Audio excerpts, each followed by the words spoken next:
Welcome everyone to this all-important clash in round 3 of Norway Chess. We have Praggnanandhaa making his way to the game. He is taking on world number 1 Magnus Carlsen today. It's classical chess in Norway. I'll be telling you more about the time control, but first let's welcome Magnus Carlsen, one of the greatest players in the history of chess, clearly the greatest in the current era of chess. And we have the guest who makes the first move on the board, the symbolic first move. Pragg has beaten Magnus previously in rapid play, but never in classical chess. The time control here is 2 hours for the entire game, but after 40 moves, you have 10-second increment. Until then, there's no increment as well.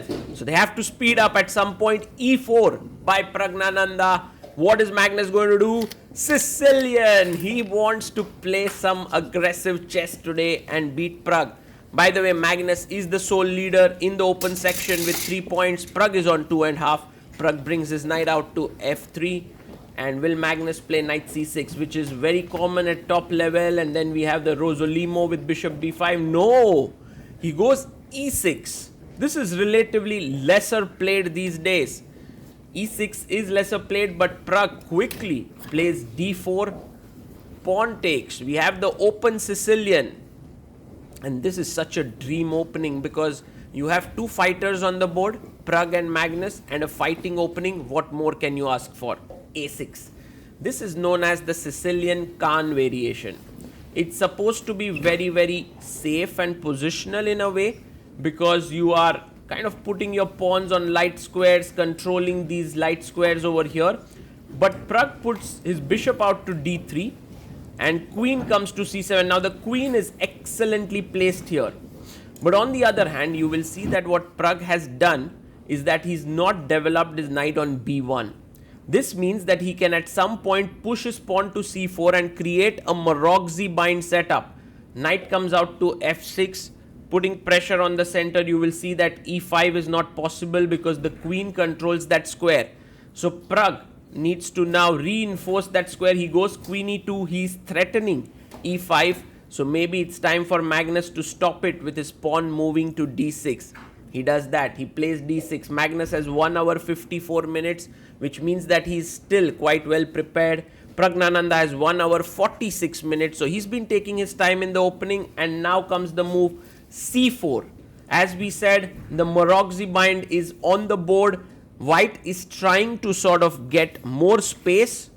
Magnus is happy there. He plays knight d7. He's going for this hedgehog-like setup. Bishop e7, b6, bishop b7, castle, and where black is quite solid.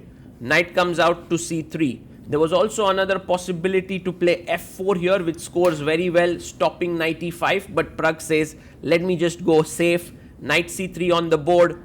And Magnus, taking advantage of this fact, plays knight e5.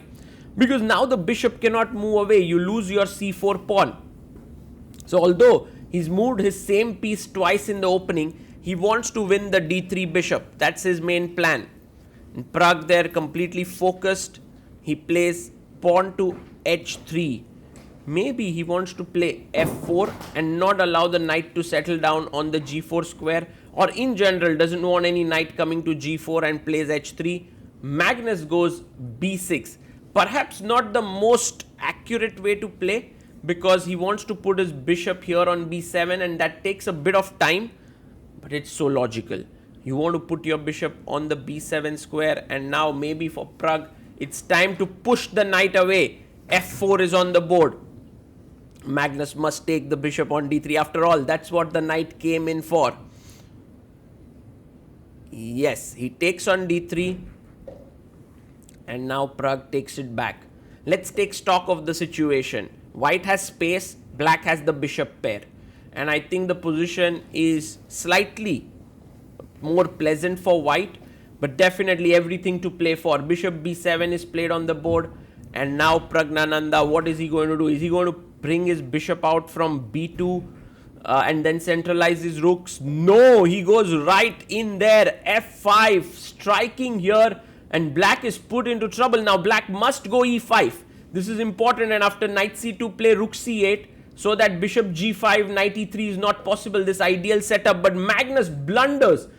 well, you can say blunder is a little too strong, but it's definitely an inaccuracy. He goes queen d7, and you will understand why. Magnus wanted to keep his pawns here so that all the squares are controlled. However, the problem with this is that now Pragg can get real active play. Bishop g5. I love this move by Praggnanandhaa. He gets his bishop out to g5. He's developing quickly. There were also other tempting options, by the way. One very nice variation was take and bishop h6.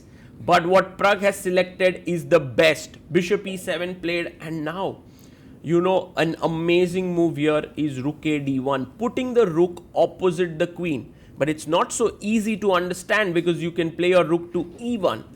Also, wow, Pragg finds it. What a fantastic move. The reason why this move is so strong is because the queen is threatening to move away and push the pawn to e5. Magnus says to the queen, you can't move away here because then I would chop off the c4 pawn. And then, you know, this is an instructive line. Takes e5, there is rook takes c3 and knight e4. That's the reason why Pragg finds another amazing move. He plays queen e2, clearing the d file, but keeping the c4 pawn protected. This is phenomenal play by Pragg. And look at how Magnus is tied up. His queen has to defend e6, cannot move away, and e5 was a threat, so he's forced to make this positional concession of e5, and now a square has been weakened considerably. Pragg first takes on f6. This is a good move because now he's removed one of the defenders of the d5 square. Magnus takes it back. And what's the move now? Just focus all your attention on this square d5. Yes, knight c2. The knight wants to come to e3 to d5.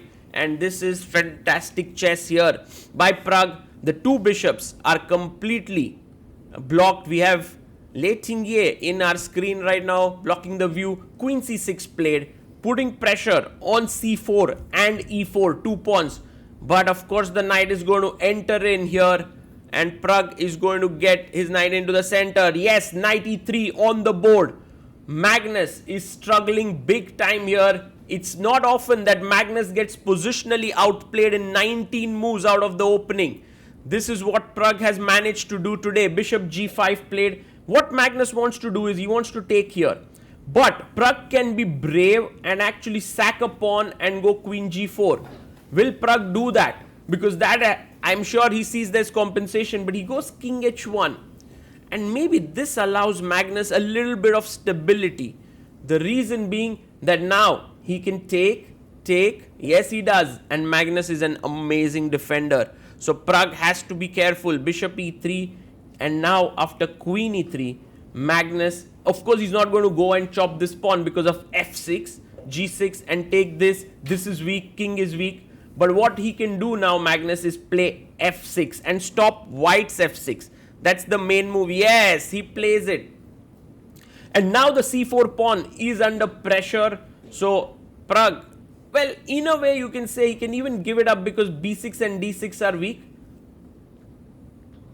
b3 played here by Praggnanandhaa. He wants to just solidify his position. But can Magnus create play with b5?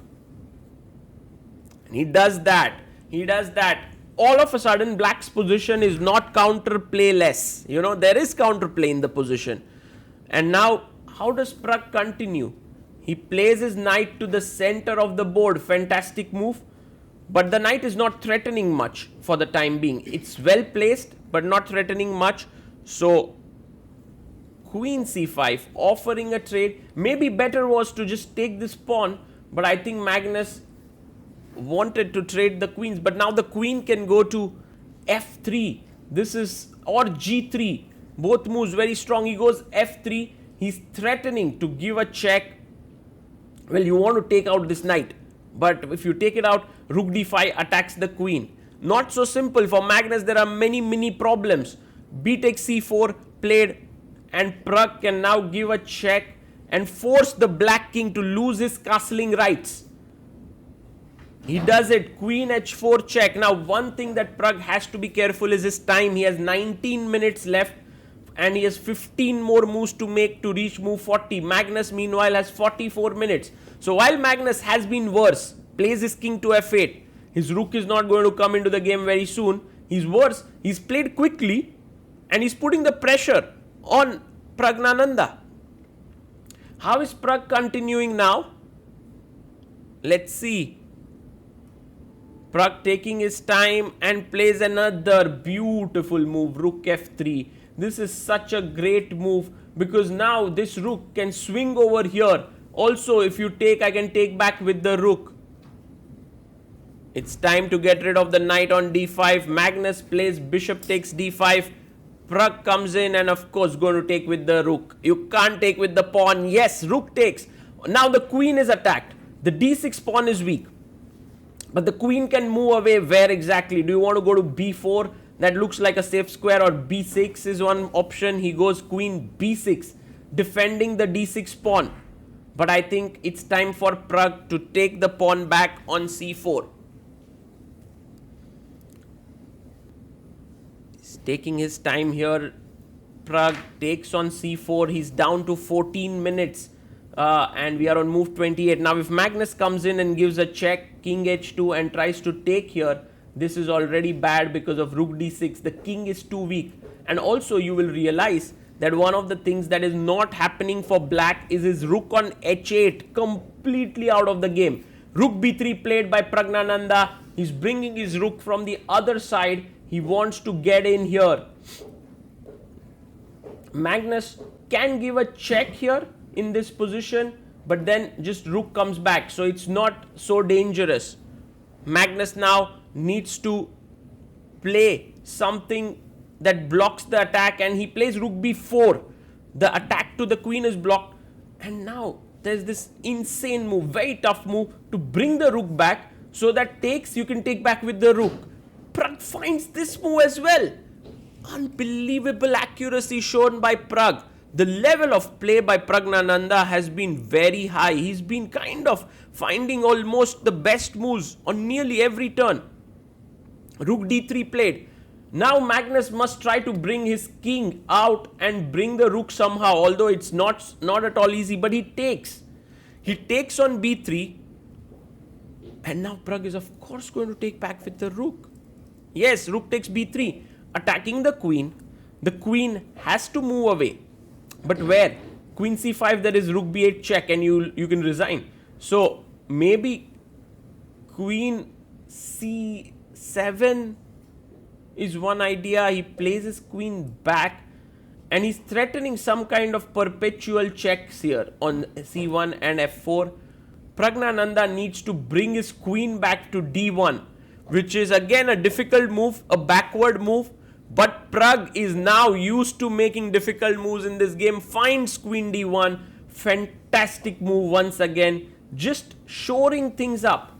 And g6 played. The thing is, if you try to bring your king into the game, this queen b1 and rook into the game, and it's game over. So queen d1 is such a powerful move because you want to get queen b1. You want to get your queen behind the rook.